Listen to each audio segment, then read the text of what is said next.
Salam sejahtera, anda bersama saya Hafizi Rosli dalam Niaga Awani. Kita mulakan dengan perkembangan ini. Bekas Perdana Menteri Tun Dr. Mahathir Mohamad mengakui ada kemungkinan Belanjawan 2021 yang dibentangkan Menteri Kewangan Tengku Datuk Seri Muhammad Zafrul Tengku Abdul Aziz boleh diluluskan di Dewan Rakyat. Namun beliau berpendapat kerajaan perlu sedar belanjawan sebanyak 322.5 bilion ringgit itu dilihat hanya memberi wang tanpa matlamat yang tepat. Ujar ahli Parlimen Langkawi itu lagi, kerajaan dan Kementerian Kewangan sewajarnya mendengar dan mengambil kira pandangan ahli-ahli Parlimen bukan kerajaan kerana mereka juga membawa suara rakyat. Ya, ada kemungkinan belanjawan ini diluluskan, tetapi terdapat ramai yang tidak senang hati dengan belanjawan ini kerana dia nampak seolah-olah satu usaha memberi wang tanpa matlamat. Cuma nak dapat sokongan kerana kita belanja wang yang banyak untuk orang perseorangan dan juga orang-orang badan-badan tertentu. Tetapi apa masalah yang nak diatasi itu tidak diberi banyak tumpuan. Kita harap kerajaan ini lebih terbuka, iaitu mereka bukan saja nak kita lulus sesuatu tetapi mendengar juga pendapat kita. Kerana pendapat kita itu bukan untuk kepentingan kita, untuk kepentingan rakyat. Jadi kalau kerajaan berasa terhutang budi kepada rakyat, maka mereka harus terima sekurang-kurangnya sebahagian daripada teguran-teguran kita. Beliau bercakap dalam program eksklusif bersama Tun Dr. Mahathir Mohamad yang disiarkan pada Rabu malam.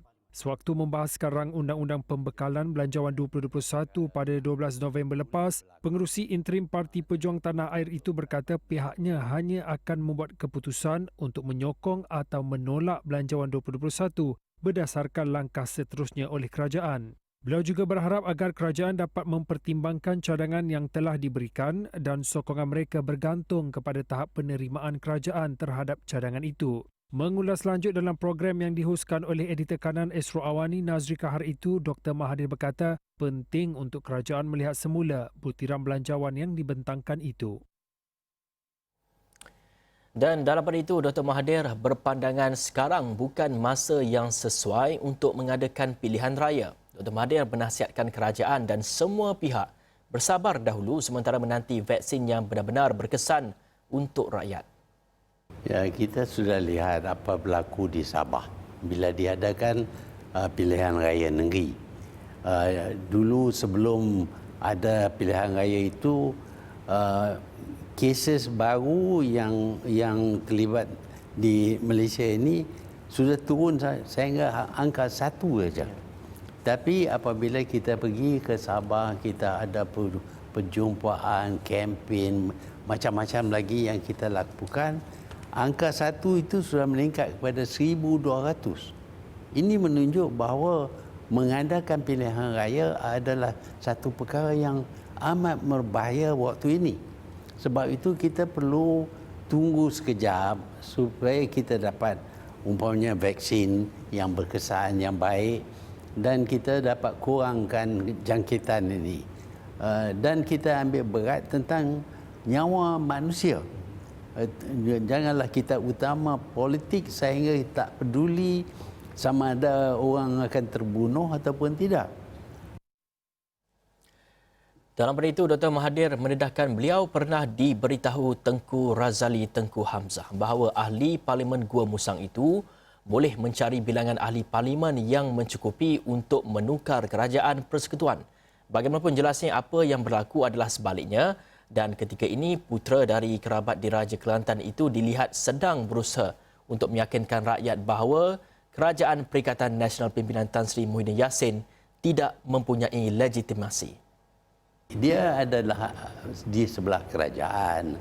Dia mempunyai cadangan gunanya untuk kita tukar kerajaan. Dan dia berpendapat bahawa dia boleh cari cukup orang daripada pihak kerajaan untuk keluar daripada kerajaan. Tetapi benda itu tak berlaku. Jadi adakah Tun bersetuju jika Tunku Razali tidak menyokong belanjawan pada minggu ini? Kalau dia tak sokong, itu pilihan dia. Bercakap mengenai soal kepimpinan, Dr. Mahathir akui generasi pemimpin yang seangkatan beliau sudah tamat dan legasi pemerintahan perlu diteruskan generasi muda. Namun ahli Parlimen Langkawi itu menegaskan pemimpin politik muda tidak semestinya hanya meraih sokongan golongan sebaya mereka dan terus mengabaikan generasi terdahulu. Ini generasi saya ni dah tamat dah. Tetapi generasi muda mesti bawa pendapat hasil daripada pengalaman mereka terdedah kepada keadaan di seluruh dunia. Umpamanya kita dapati ramai pemimpin muda sekarang ini mengambil alih teraju kerajaan. Dia boleh mempengaruhi kita juga, tetapi walaupun demikian kita tidak boleh ketepikan sama sekali generasi yang tua yang mempunyai pengalaman. Jadi kita boleh tiru ataupun ambil cara-cara barat ini, tetapi janganlah eksklusif kita seolah-olah jadi pengikut barat. Jika kena caranya, tak mustahil akan berbaik-baik semula dengan Tan Sri Muhyiddin Yassin, akui Dr. Mahathir Mohamad mengenai hubungannya dengan Perdana Menteri kini. Bagaimanapun ujarnya lagi, beliau hanya bersetuju untuk bekerjasama semula seandainya syarat-syarat tertentu boleh dipenuhi. Itu kena caranya lah. Ada cara-cara lah. Tapi tak payahlah saya nak cerita sini berkenaan cara yang boleh saya kembali kerjasama dengan dia. Kalau ada inisiatif di kalangan sebelah sana menghantar pasukan orang-orang tertentu untuk memujuk Tun bersama dengan Tan Sri Muhyiddin, bagaimana? Dah dibuat dah. Tapi saya kata kena syarat lah. Saya masuk, saya tak jadi nama. Mereka nak tunjul saya sebagai menyertai mereka. Itu bukanlah caranya. Saya dapati banyak yang tak kena. Saya dapati dalam gabungan itu terdapat UMNO dengan semua 6 orang penjenayah apa semua tu. Jadi saya tak naklah nak dapat sokongan daripada 6 orang ini.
kembali, UMW Holdings berhad kembali mencatatkan keuntungan dengan keuntungan bersih 101.28 juta ringgit untuk suku ketiga yang berakhir pada 30 September 2020 berbanding dengan kerugian bersih 78.44 juta ringgit yang dicatatkan pada suku tahun kedua sebelum ini. Yang prestasi positif ini disumbang ketiga-tiganya segmen perniagaan utamanya yang mencatatkan peningkatan selaras pelonggaran terhadap sekatan pergerakan yang dilaksanakan pada tempoh berkenaan. Pendapatan kumpulan itu melonjak 74% suku ke suku kepada 2.66 bilion ringgit daripada 1.53 bilion ringgit. Presiden dan Ketua Pegawai Eksekutif UMW Holdings, Dato' Ahmad Fuad Kenali berkata kumpulan itu secara beransur-ansur mencatatkan hasil kewangan yang lebih baik dengan pelonggaran Perintah Kawalan Pergerakan PKP sementara inisiatif untuk mengoptimumkan kos yang berterusan oleh kumpulan itu telah menghasilkan peningkatan yang berterusan kepada pendapatan. Secara khusus, dia menyatakan bahawa penjualan otomotif kumpulan itu meningkat berikutan pengumuman pengecualian cukai jualan terhadap kenderaan, unit pemasangan tempatan CKD dan kenderaan siap sepenuhnya CBU berkuat kuasa pada 15 Jun hingga 31 Disember. Pendapatan segmen otomotif melonjak 93.1% suku ke suku kepada 2.13 bilion ringgit yang membawa keuntungan sebelum cukai 131.6 juta ringgit berbanding kerugian sebelum cukai 41.7 juta ringgit suku sebelumnya.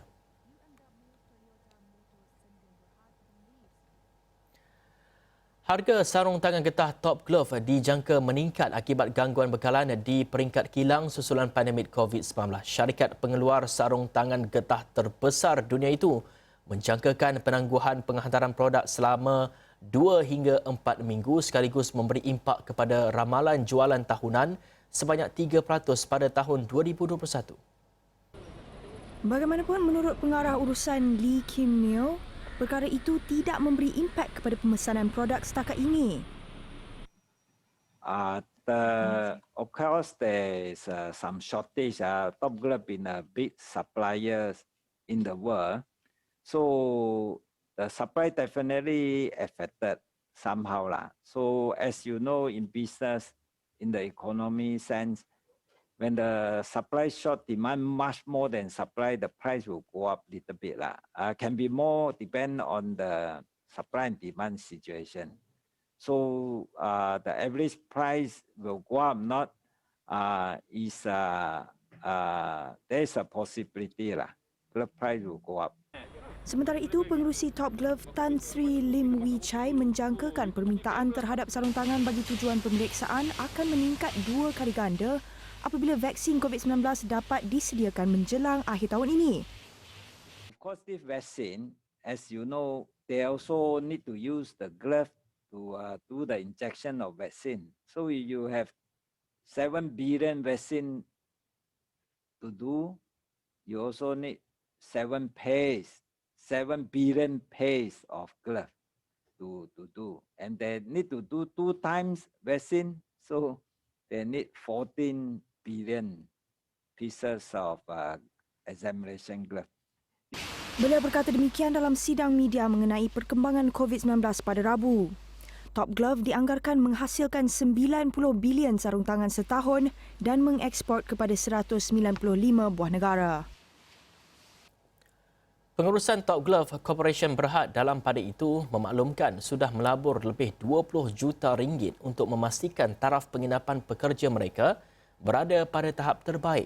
Pengarah urusan syarikat tersebut, Dato' Lee Kim Miao berkata, selain itu pemeriksaan lanjut mengenai kesihatan pekerja turut dijalankan untuk memastikan mereka benar-benar sihat sebelum operasi dimulakan semula secara berperingkat. Some of you might recall that we have visits from the Japatan Tenaga Malaysia.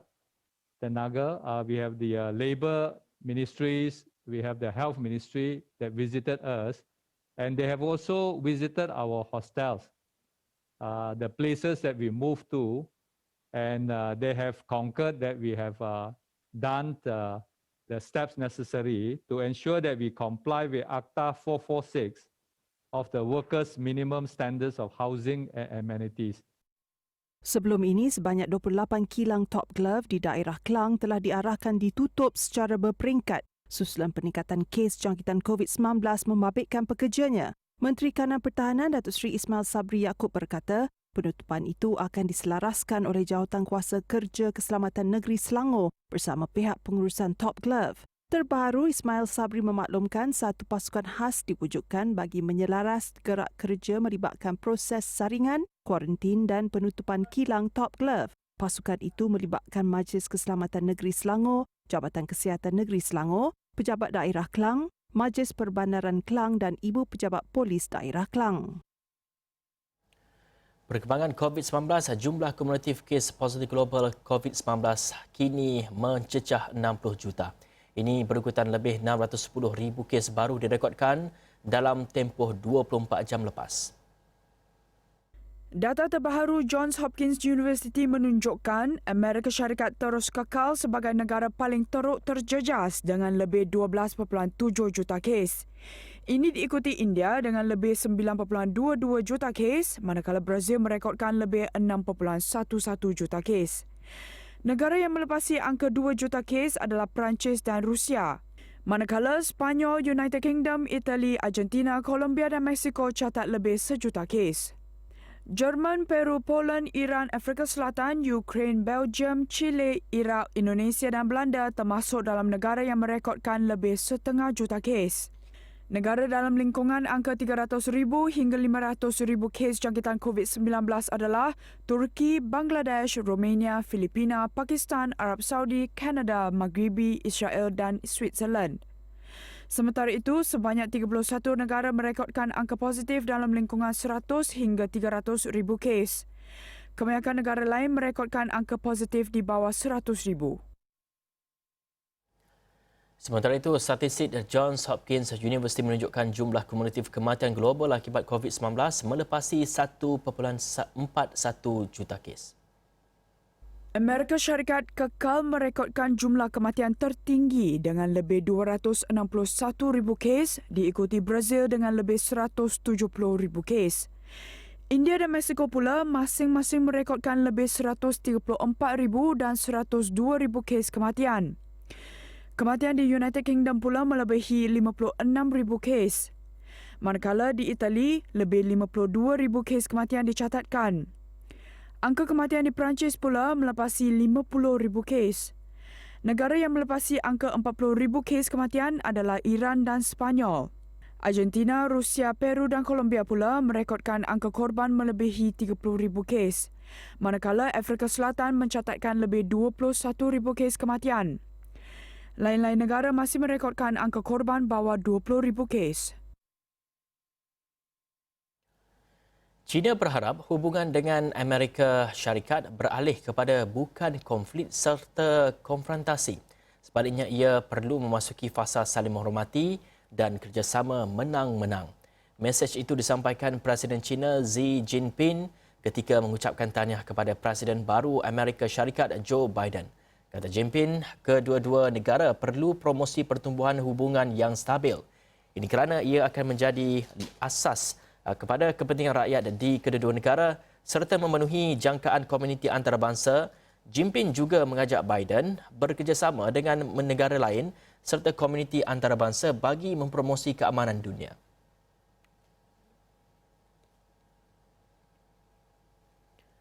Sementara itu, Presiden Iran Hassan Rouhani berharap Presiden dipilih Joe Biden mengembalikan semula polisi luar berkaitan Iran.